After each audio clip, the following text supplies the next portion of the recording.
The guy crying there, if the numbers are to be believed, is the biggest star in rap history.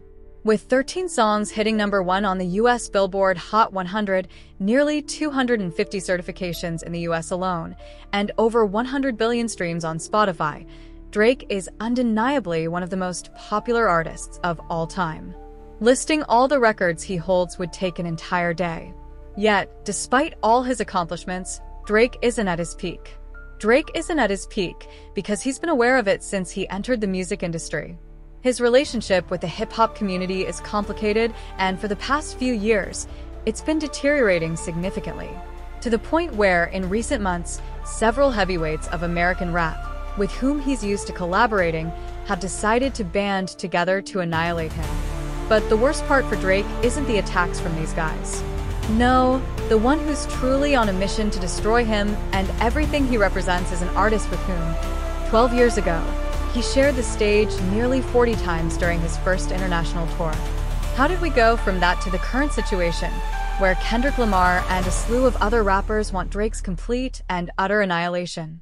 Why so much hate? The answer lies partly in the history of Drake's complicated relationship with the hip-hop community. To understand this relationship, we have no choice but to go back in time. Toronto, the beginning of the story. Our story begins in Toronto, Canada's largest city, where Drake grew up. At 5 years old, his parents divorced, and he was primarily raised by his mother, a Canadian teacher of Jewish faith. His father, an African-American musician from Memphis, returned to the US after the separation and was largely absent from his life, especially due to legal issues related to drugs. At 11, Drake and his mother moved to Forest Hill, an affluent neighborhood in Toronto. Despite this privileged environment, Drake felt out of place with other kids because of his mixed heritage. The start in showbiz. In 2001, at 14, Drake landed a role in the Canadian TV series Degrassi, The Next Generation, where he played Jimmy Brooks, a promising basketball player who becomes paraplegic after being shot. Drake stayed on the show for 7 years, but alongside his acting career, another passion drove him: music. The meeting with Lil Wayne. In 2006, Drake started releasing his first tracks and made a name for himself online. That's when Jazz Prince, son of Jay Prince, an influential figure in hip-hop, entered the picture. Jazz discovered Drake's music and sensed he had star potential. In early 2008, he played several of Drake's songs for Lil Wayne, who was about to drop his album The Carter 3, a project that would break records. Wayne was impressed and asked, "Who is this guy?" "He's fire." Drake and Wayne met, recorded songs together, and hit the stage together. In June 2009, Wayne signed Drake to his label Young Money Entertainment for $2 million. The meteoric rise. On June 15, 2010, Drake released his debut album, Thank Me Later. The project was an instant success. Quadruple platinum, #1 on the Billboard 200, and nearly 450,000 copies sold in its first week. Drake was praised for his blend of rap and R&B, his introspective approach, and his production choices. Between 2010 and 2024, Drake dominated the music industry, 13 projects hitting #1 on the Billboard 200, nearly 250 US certifications, and collaborations with just about everyone. The controversy and criticism.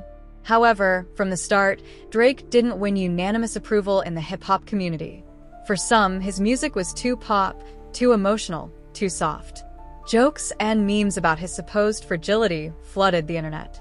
In 2014, Drake adopted a new strategy, riding every new musical trend to stay on top.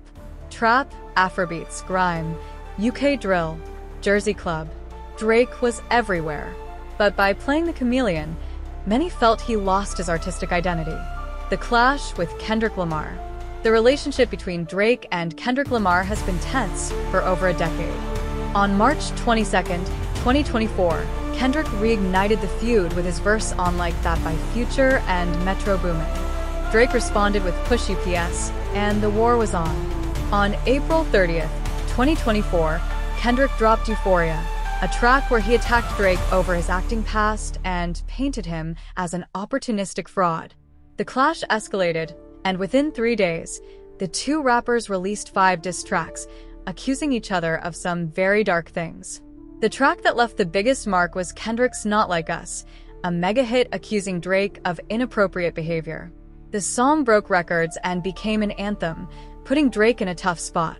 Conclusion: this clash between Drake and Kendrick Lamar is much more than a simple musical rivalry. It's a battle between two visions of hip-hop.